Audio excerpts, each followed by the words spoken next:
Happy New Year's Eve, ladies and gentlemen. Welcome to Brown Bag Bets, powered by BetSperts. We are your daily dose of quick hit handicapping and sports betting picks. I'm Alex Christensen, and like I said, it is the last day of 2020. We did it, everybody. We made it. Congratulations. Do people think it's going to change tomorrow? How you feeling, Andy? Like it's just a day, but yeah, no, it is exciting to get. Like I tweeted out last night, my wife got vaccinated yesterday. That feels like a step in the right direction, and I mean, I guess maybe we're getting there. So it'll be interesting. It'll be interesting to see how these next few months go. As Dr. Leo Marvin would say, baby steps. Oh yes. Otherwise, go ahead, Andy. If you want to jump in, we've got a few sports picks we're going to talk about, and then our guest is coming on shortly thereafter. Do you want to get us started here, Andy, and talk about some college basketball? Yeah. The first game we went with St. Joseph. St. Joseph did get hammered in the second. They just couldn't shoot. I mean, maybe that player did matter. It sucked. They had a chance. They were within 6 in the second half. I thought maybe they could get inside the number. I had a way better number than what it closed at, and then it came back to 11. But even that wasn't getting it. But otherwise, full recap of the other bets, just stealing money. Went right into the vault. Just took it. It was easy from there, and it really wasn't easy. If you watch the end of the Tennessee Martin game, that was sweaty. But Richmond had a really nice signature win there on the road, getting it done at the end against Davidson, and whoever the late one was, Seattle. I actually bet a small favorite. I got them at 2.5, close 4, 4.5, 5, somewhere in there. They ran away with that eventually in the second half. So it was nice to cash as a favorite because I don't do that enough. I don't have any plays. If you follow me on the BetSperts app, you haven't got a notification. I didn't put anything out tonight. I hate doing this. This is maybe my least favorite thing to do because if these plays lose, I'll still get bitched at. And if they win, I'll be sad because I didn't bet them. But I do have the mildest of leans here in New Mexico and Air Force. These are close, but no cigar numbers for me. Like if you maybe monitor this market, and I mean Utah State money is coming in, so Air Force I think I had it as almost at 11.5. It's up to 12. I think maybe eventually I will play Air Force if it keeps getting steam the other way, and then New Mexico I actually have this a lot closer to a pick 'em, and I think they're getting 6 points. They're a bad team. They're at home, but it is a Mountain West. It's conference play now, so actually both of those are Mountain West games. So that's about all I have on that. Not a strong card today. 3-1 was nice yesterday, and I'll just take that and move on with my life. It's always good to have a winning day. I'll talk a little professional basketball here. Probably touch quickly on all the games. I did have one play we'll get to in just a second. You've got Indiana against Cleveland. I'm seeing -7.5, a total right around 220. Should be an ugly game. I expect Indiana to take care of business here. It looks like Cleveland's taking money for some reason. If this gets down to 7, maybe 6.5, probably a play on Indiana. Chicago, Washington -6.5. The totals of 237.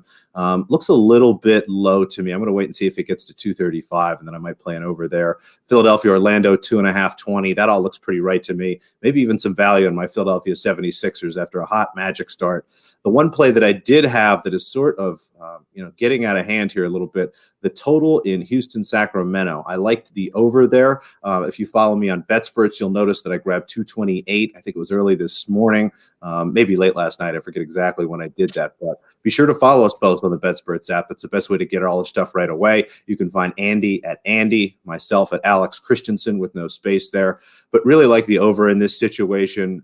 I think that the market for some reason is pricing these Houston totals a little bit low. I know the pace on both of these teams has been a little slow for the first couple games, but what I see are two really solid offenses, a game that it could be tight here. We might get lucky enough to get some overtime here, but I had the total in the mid 230s here. So even at 231.5, maybe a smaller play for me there. If it does get back down to 230, I think you can make a full play there. The rest of the games, we've got New York, Toronto. No idea really what to do with Toronto. They have really struggled. They're laying 9 points in kind of a must-win game, if you will. I'll pass there altogether. New Orleans, Oklahoma City. We'll talk to our guest probably about this game. My bet is he has an under here. And then Phoenix, Utah. Utah's -4 with the 221 there. all those numbers look pretty solid to me. But yeah, just the over in Houston, Sacramento. Again, drawing the line for me at 230 for a full play. I don't mind an over at 231, 231 and a half, or maybe a half a unit or something like that. I think we'll see a lot of points tonight. Any thoughts from you, Andy, before we bring in our guest? No, let's just, I do read the comments that troll me. It's always just one hoser from Arizona, Kyle Jabot, who's a Frenchman apparently, and I guess the French are just rude. But no, not a lot of thoughts on that. Let's bring our guest in. Today's going to be pretty loosey goosey. It's Friday essentially. We're not doing a show tomorrow. Last show of the year. Like I'm gonna grill and just hang out. Last show of the year. We're gonna bring in a guest. I'm gonna drop the banner here, give him a proper introduction. It is the handsome. Oh my God, he's wearing the same hat as in the picture. That's pretty funny. But you can find him on Twitter at @WellCapper. I spent enough time with this guy. I don't know why I bring him on here, but we did our Week 17 deep dive last night, and now we'll add him to the stream. Not sure I want to do this. I'm going to put him below me, I think. Yeah, I don't mind that. How you doing, Drew? I'm well, man. How's everything going with you guys? Happy New Year's. It's a beautiful day in the neighborhood. Yeah, Happy New Year's to our friend Gav. I think it's got to be like midnight. That's right. There, right? Great call. Yeah, Happy New Year, Gav. Might be January 2nd already. Who knows? Hey, Happy New Year to anyone at Oklahoma yesterday. It got hairy for all of 3 minutes. For her, yeah, that was a fun one. And then it was smooth sailing from there on out. That was nice. Did you grab any West Virginia? I surely did. I had to too a little. So yeah, Calcutta recap. Who do you think got the best team? I still think I'm in love with the Tampa price. Yeah, Preston's overall portfolio is my favorite. He's got the highest upside by a long shot. He also has a lot of risk. I mean, if Kansas City gets upset in the divisional round, that's going to be tough to overcome. He was into Kansas City for almost 90K, and they have to make that back. Right. They pretty much have to get to the Super Bowl in order to have any kind of equity in that. Or you need minimum that or the blowout or a blowout, right? Bonus, which isn't crazy. The crazy like turnover bonus or something like that. So there's other avenues, but they're long shots. Yeah. Can you share like on our YouTube page? Can we share a different? I'm gonna look into that. I don't know. Maybe I'll just retweet. Oh, like can we repost it? Can we repost the actual video? Yeah, I don't know. I'm not sure. That's a good idea. That's a really good idea. I'll look into that. But it was fun. Just a lot of a lot of smart people who all had the exact same plan, which was funny when we got to the end. Do you want to kind of recap our strategy as we were planning? Like, because we had about a 30-minute, kind of strategy prep before the Calcutta started. And, we came up with our own numbers, probabilities of each team being in each round, some probabilities of teams making the playoffs, probabilities of, getting the different bonuses, and cooked up like what fair prices would be or what fair portions of the pot would be, and estimated the pot was going to be about 50K. Was wrong, but was wrong about that. But it was easy math. Being off by about a factor of 10 makes for easy math. It was easy math. Yeah, that's right. You just move the decimal. Yeah, and right. It was more like a factor of 11, but it was easy adjustment. And I guess what we found, and we said this on the live stream, we needed more dumb people. Because basically everybody's numbers were within a few a percentage or two. Obviously, just if you're off on one team, you're going to be off on a different team because it all has to add up to 100. But everybody was pretty close, so it ended up being just like you kind of knew. Well, this team is a $15,000 team. If somebody really likes them at 16, so like you could. It's fun. I was just going to to doing that. I was just going to be like Green Bay 50,000. Because I knew, that's how it evolved. Because it was 70. 100%. It was a waste of time to kind of go up by fives when you knew the fair price for a team was 65. Just might as well just start there. But you're right. We needed more stupid people because if you have some whales, no pun intended, if you have some whales in a Calcutta, they don't come in with numbers and fair value for teams. They just come in and say, I'm gonna win this team, and this team, because I think they're going to, that's going to be the Final Four, or that's going to be the Super Bowl teams, right? Like, I want those teams. I don't care about the price. Right. And if you have guys like that in the mix, you can bid them up on the teams that they want, and then the pool in general gets more favorable if you capture value. Now, the trick to capturing the value in this is winning the early bids on the teams that people are kind of shrugging their shoulders on, right? And I think every single bidder, all 8 of us in there, had exactly the same strategy, which was taking the first team at all costs. Like, I think everyone had that, right? And the pot was derived by that. So let's say this is the crazy thing. The guy that ended up winning the Colts, his estimate of the pot was the highest going into it, and then that set it, right? That's what sets the market, because everybody has a different estimate of the pot. So I mean, let's just say there's 20 teams and they all have equal percentage, and you say they all have a 5% chance to win, this X tournament. And if you have a guy who thinks the pot is going to be big and his 5% is 50 grand and everyone else's is 10 grand, he's going to outbid everybody to get that first team. You get the first team, you're able to set the market, and truthfully, like, that's what sets the pot. Indianapolis sets the pot. And then I think, and I brought this up later in the stream, I think the second team is the new first team. Like, when you have too many smart people, the second team is the team you want now, because you're waiting to see, like, will people adjust? Are people people who had different estimations of what the total pot would be, are they going to do the quick math? I mean, they can, obviously it's not hard math. They will do the math, but will they do the mental adjustment? Sure. Or, like, are we still sitting at a $300,000 pot and someone just paid 80% too much for the Colts? Great point. So the second team was very interesting, and I think people was it Tampa? Was Tampa the second team? I think so, man. I can't. It was a blur. It was late. I think you actually nailed it, because the Tampa ended up being the best value. That ended up being the best value of the teams.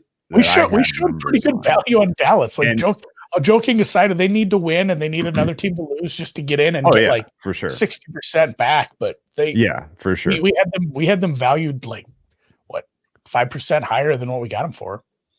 I think no, there's some equity there. There's some equity there that we could take a little bit of that risk off if we wanted to, which is nice.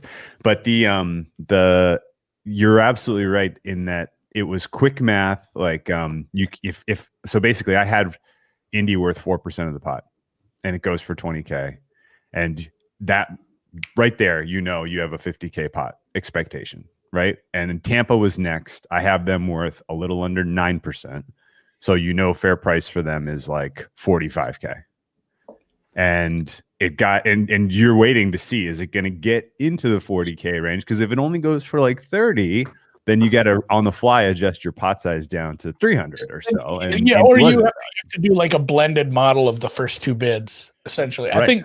I think the first two bids, that's what I was doing. Winning bids in a Calcutta, you do a blended model of those two, and that's probably going to be very close in the long run. Somebody did ask, and people can go watch this. Like, we won't relitigate the whole thing, but somebody asked any tips on formatting a Calcutta, like, tweet it out and have people suggest, like, just in our little DM with Rufus a week ago, the amount of ideas we threw at him in like a 20-minute window there's so many fun ways.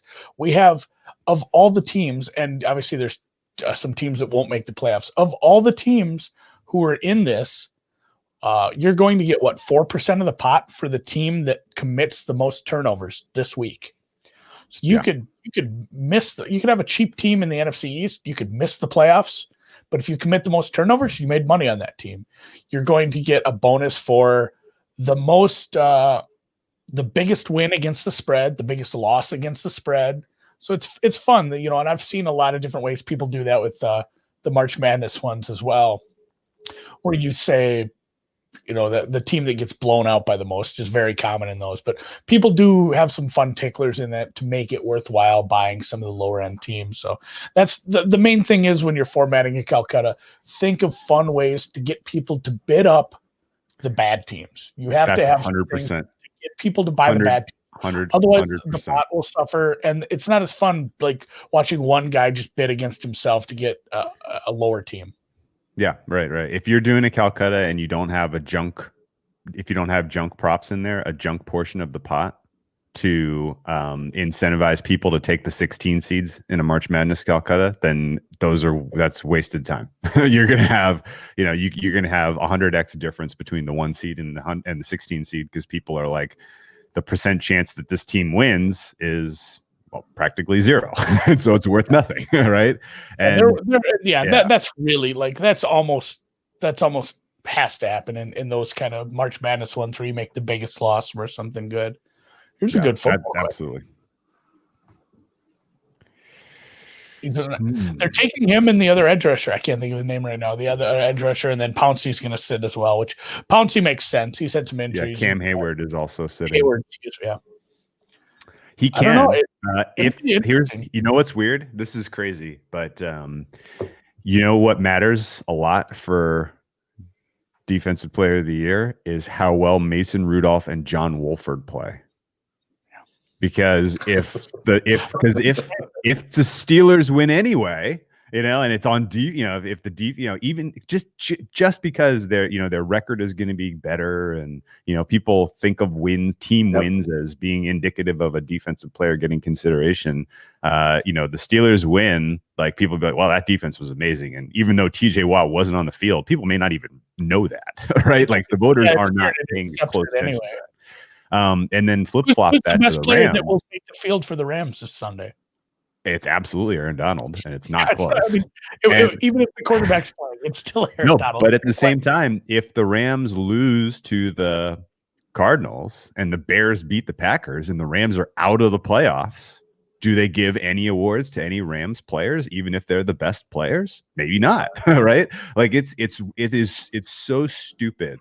All of the weird kind of putting yourself in the mind of the awards voters when you have to handicap these things, because first and foremost, they award players on winning teams, on playoff teams.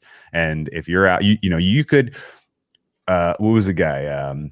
You could have all-time defensive performances in the NBA this year from guys like Mitchell, guys like Robinson for the Knicks, or I'm trying to think of another good example.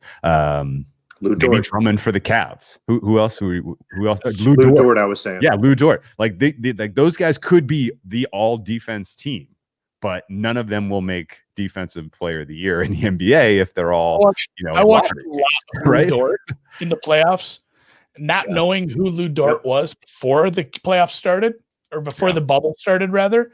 It's like, Christ, this kid he's like on a level, like, I don't want to say he's Giannis level defense, but he's getting there. Like the kid's he's like top 5 defender. Speed, and I don't even know the right this place, really smart, long player. Dortress, man. The Dortress. When you start to look at the award markets, you got to remember, right? Like, just like you said, Drew, it's these are voters, right? These are human beings. As you start to go back and look through it, they care in basketball particularly, and I'm a little more familiar with that. They want to know how many points per game you had, how many rebounds per game, how many assists per game. We'll start there. What was your team's winning record? And then what did we think you were going to do? And is there any sort of like big storyline? Like one of the props that I bet before the season that's looking terrible, but the only reason I really did it was Andrew Wiggins, most improved player at 100-1, simply because if he comes out for this Golden State team and plays well, they have a chance to make the playoffs. And there's all this great stories all year about former #1 pick just needed to enter Golden State and that great Bob Myers stuff. And it just all sort of builds on itself and perpetuates itself. So you got to think that way. And it's kind of crazy, but I mean, that's how people vote. Any like general thoughts 5 games in here about you like do-overs in the awards market? Any like most improved player, for an example? Like anyone immediately stand out to you as, this guy should be the clear favorite at this point? It's tough because I think that we've seen a lot of teams play kind of the same team a couple times. So I think this is a season where we're going to want a little bigger sample size more than anything.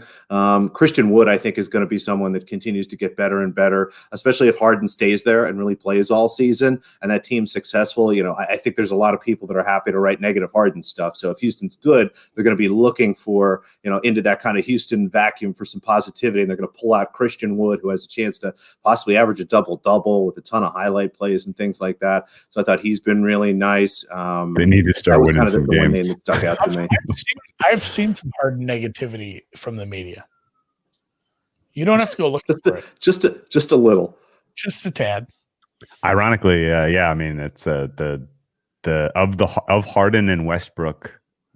Clearly Westbrook deserves more criticism for how he's playing this year, but Harden seems to be getting sort of the spotlight just because of the Instagram stuff.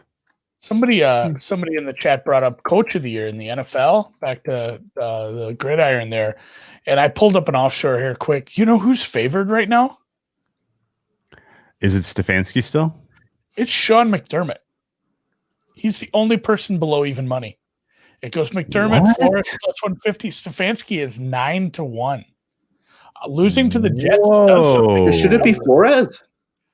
Flores is plus 150. Like I would think if Flores, if they get into the playoffs, like it's a coin flip between him, but McDermott kind of came out of nowhere. Also, interestingly enough, TJ Watt's minus 300 for Defensive Player of the Year. And again, these are low liquidity markets that Yeah.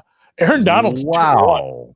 I feel like Aaron Donald at 2-1 and Xavier Howard at 10-1 might be bets. Nothing crazy, but just like cover your stake. Scotty has a question about oh man, I missed it all together. Here we go. Out of the loop. Army has a bunch of players out. I don't have a lot to say on the bowl games today. Army has a bunch of starters out. The West Virginia steam has come in hard on that.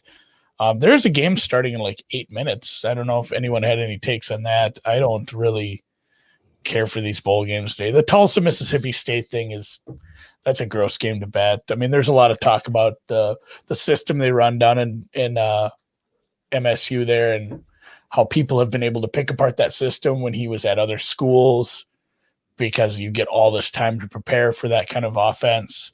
So he's traditionally not good in bowl games. So I know some people betting Tulsa, but again, this is a gross game. I think the weather's going to be just horrible for this one. And then Ball State and San Jose State. How are you supposed to bet against either of those teams? They're both just blessed teams. Like San Jose State has just been a magical team all year somehow, and Ball State handed Buffalo their first loss in the MAC championship. So no takes on those. I bet a little bit of West Virginia early. And then someone says Ron Rivera is 10-1. He's right behind LaFleur and Stefanski. And LaFleur being in that conversation is silly. Yeah, I 100% they make the playoffs. Well, see, that's the thing. This is okay. So the Coach of the Year voting is generally you award the guy who is the biggest surprise, who made the playoffs or who won his division, right?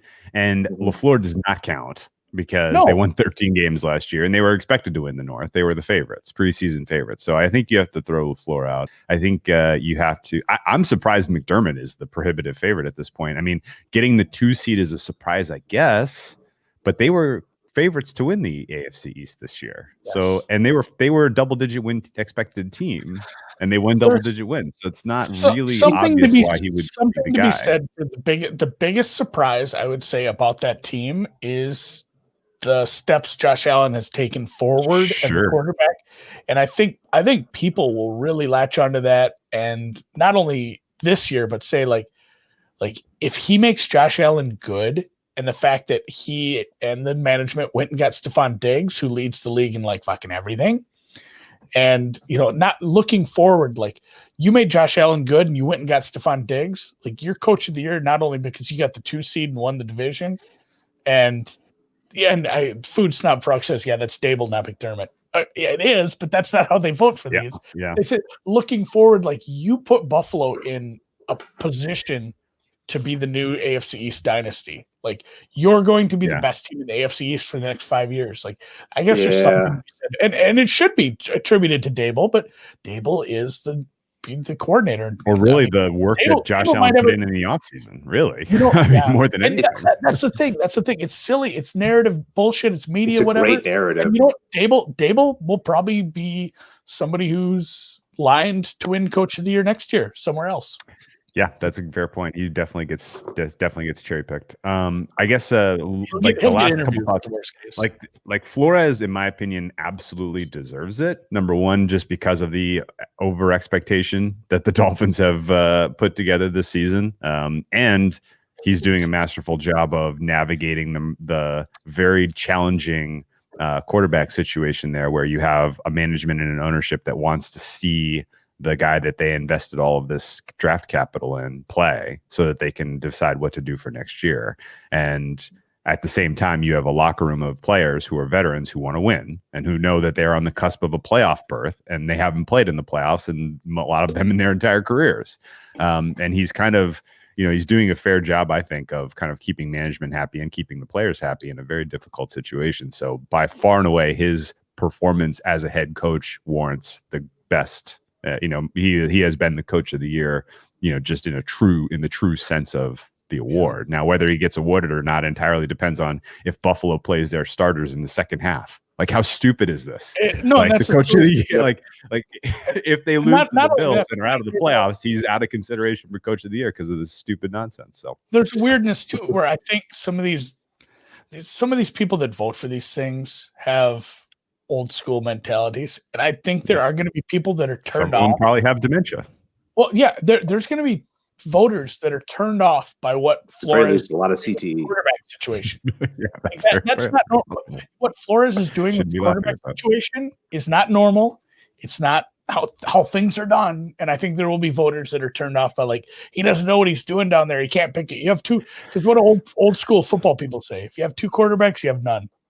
And that's what they're going to lead on. So I bet he suffers too, because he's in the same division as the Bills, and it's like, are we going to pick Flores? Or are we going to pick McDermott? Well, McDermott won the division. We got to pick McDermott. There's just so many little narrative things. The defensive coach discovers how to do offense. And again, we all know that, again, it's Dabo who's coaching Allen, or whatever Allen did over the offseason, and the trade for Stephon Diggs. But everyone goes, Sean McDermott, this defensive coach, finally figured out how to score points. They defeated the mighty Patriots. They took the division. They're a 2 seed. Like, this ball just gets rolling down the hill and it's out of controls. But I like what people are saying again about Rivera. That's a really nice story there. I think that him at 10-1 might just be a better way than betting the Washington football team to win this week. If you like Washington football team to win this week, just bet Rivera to be head coach at 10-1. I mean, in a way, it's probably correlated. Here's the thing too: like, you might be able to Dutch Flores or Arb Flores and McDermott. Speaking of Arb, is there a way we can cover our Dallas buy from last night? What do you think of the optimal the optimal way to protect that investment is? Because there's value to be had in some of the junk props with Dallas. Yeah. But there's a very real possibility that even if they win against the Giants, that they are still out of the playoff picture. Do you think there's a strategy where we set up some sort of open parlay or division price on Washington or something else that I still do think that protects that? Done. I think Dallas gets it done in the early game. I honestly, I won't be hedging. I'm not looking. I think you'd be taking less value at this point if you try to hedge that off. I mean, maybe an open Giants parlay and then look and see how the Washington teasers. Giants mention a teaser as an open teaser leg. Yeah, they're kind of a good middle. Yeah, that's not bad. Yeah, I like that bid by you guys. You got Dallas for a cheaper price than the Giants, and they're favored over the Giants here in week 1. So I thought it was a pretty solid bid by you guys. The thing is that according to Rufus, the highest EV plays on these Calcuttas when they're low teams like this and low probability of actually paying out is they're usually the first ones out.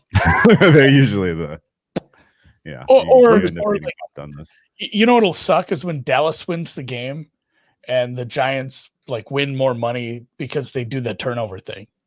Right. The turnover thing is worth more than just getting into the playoffs. Yeah, that's true. Yeah. I think you'd rather have the second game, though. I guess. I think because if you think Dallas is going to win that game, you get 2 games out of Dallas instead of 1. Yeah, and I mean your Dallas Cowboys are probably going to be 7.5, 8-point dogs at home to Tampa Bay, whereas Giants would be maybe 10.5, 11. What do you guys think about those numbers? Does that sound about right to you? Yeah, that's fair. So yeah, we're at like a lot higher likelihood. lot higher likelihood they win that extended second my game. lunch. All right. Well, any last fine. thoughts? I'm going to close this off. I got things to do, you guys. I got to take an afternoon nap. I got to go meat shopping. I got New Year's Eve. I got guacamole to make. I've got lots of things. It's been always great having you on, Drew, though. Hey, thanks for having me, guys. What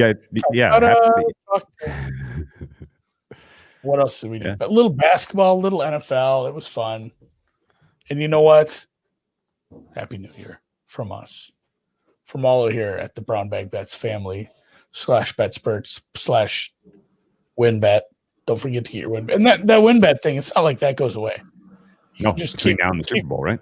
Between now and the Super Bowl, you can still, if you're taking a trip to Denver to go skiing, if you know someone who's headed there, have them sign up and have them give you a sweatshirt. There's a lot of or go to New Jersey. Yeah, I mean it's New Jersey, but drive through New Jersey. That's what I did. Just keep driving, lock your doors, and maybe lock up. So, all right, thanks everyone. Happy New Year's, and we'll check you Monday. Hopefully, I'm not feeling Have a great holiday, everybody.